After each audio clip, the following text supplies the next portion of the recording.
Hey, Mark Benefield from the Boulevard Group here, and I wanted to take a few minutes today and address you guys and give you basically 6 tips that if we utilize these tips, we can stack the deck and get you into your next home in the next 60, the next 45, or even the next 30 days. You can be in your next new home before Christmas. So, tip number one. We need to get our mind right. Okay, we need to first of all understand that we are in a seller's market still. Now, things are not as crazy as they were just back in April or in May or in June when housing prices were continuing to rise exponentially month over month.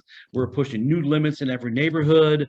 We were having to offer 10, 15, 20% over list price just to get the deal, and we're having to compete with 10 or 15 or 20 offers.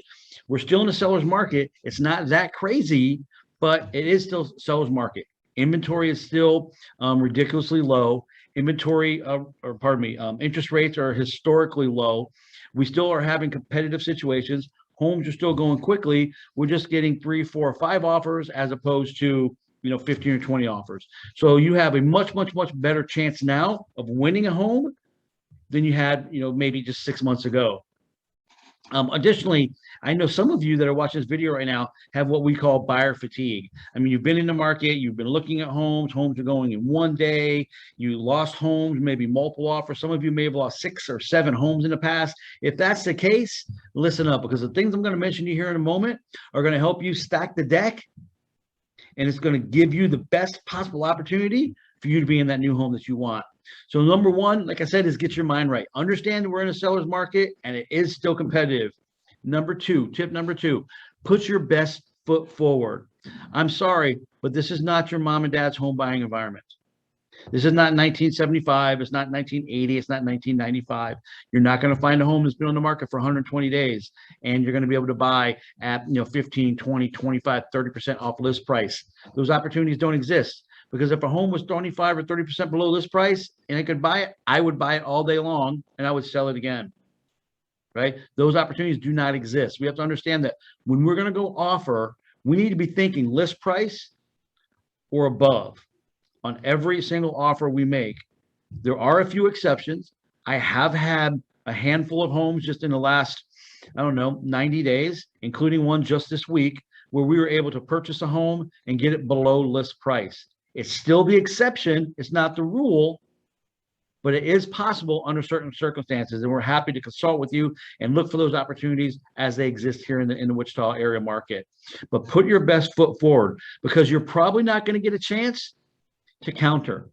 There's nothing that says that a seller has to give us an opportunity to sweeten the deal of best and final. There's nothing that says they have to come back and choose our offer. And quite frankly, if they have multiple offers and you're 5%, 10% below list price, and they have 3 offers that are at list price or above, why would they counter your offer? Don't get frustrated because they didn't come back and give you an opportunity to come up. It just doesn't happen right now very often. Okay. So if we're going to make an offer, let's put our best foot forward, understand what our limit is, what our budget is, and just put that hard break and ceiling. Say, you know what, we're not going to go above that. And if that doesn't win the home, then we're okay with that. But let's put our best opportunity forward. The next thing that we can do to stack the deck in your favor is to show cash.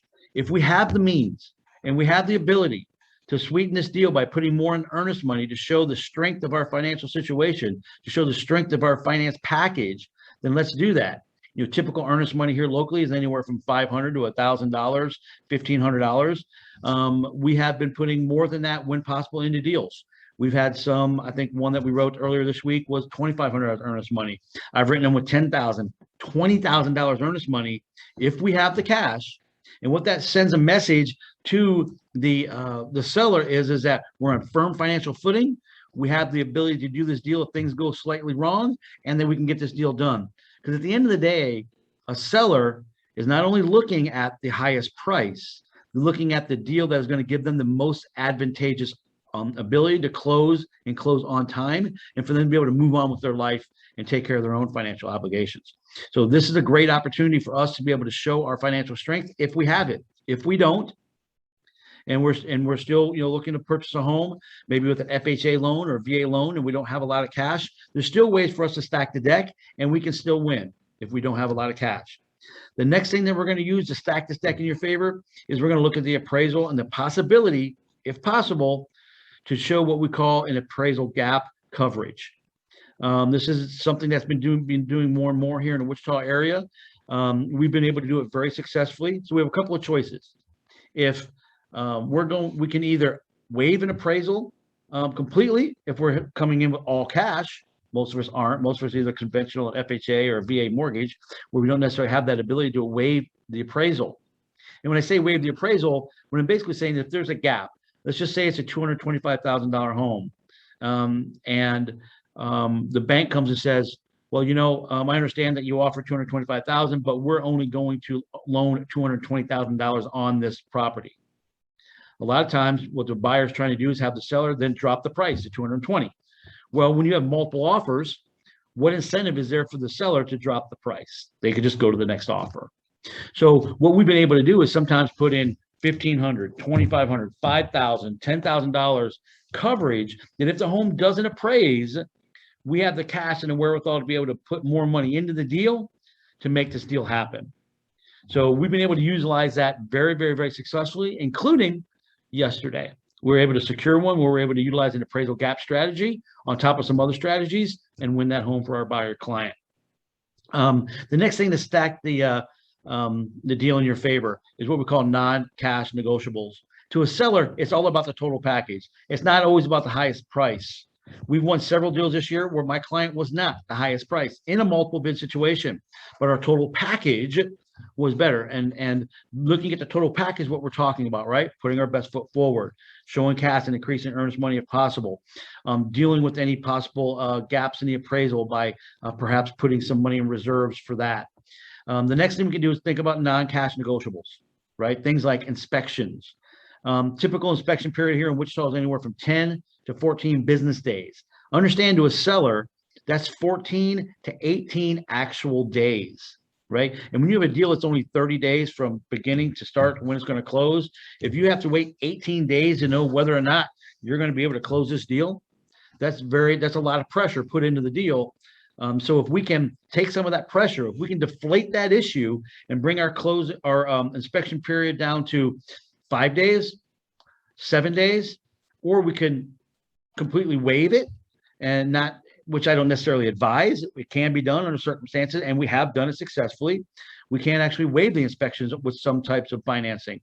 One thing we can also do is cap the amount that we will request. Say, for instance, we're only concerned about major issues, furnaces, air conditioners, roofing, plumbing, electrical. What if we were to come up with a strategy that said, if necessary, we would cap any inspection request at $1,500, $2,000, $2,500.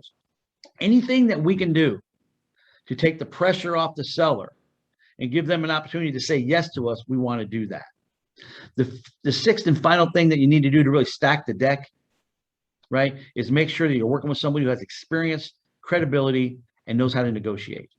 There are a lot of agents out there, and selling agents have the ability to advise their client on people that they've worked with before, and they know that they get the job done, they get things closed on time, that they bring good clients to the table, they work with good financing companies.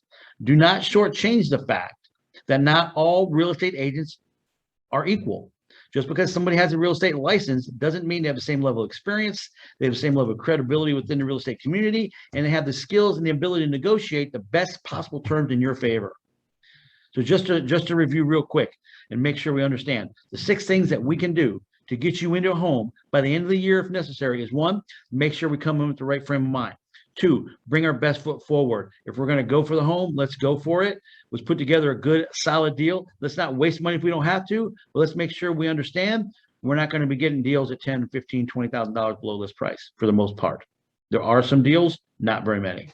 We can show cash. We can sweeten the pot by showing the strength of our financial position by putting more money towards the escrow process. We can think about a strategy where we're able to either waive appraisals or cover gaps in appraisals with some money that we could put up to show that we have the wherewithal to deal with that and take that stress and deflate that balloon. We can deal with non-cash negotiables like inspections and things like that, and we can make sure we're working with people who have experience and credibility.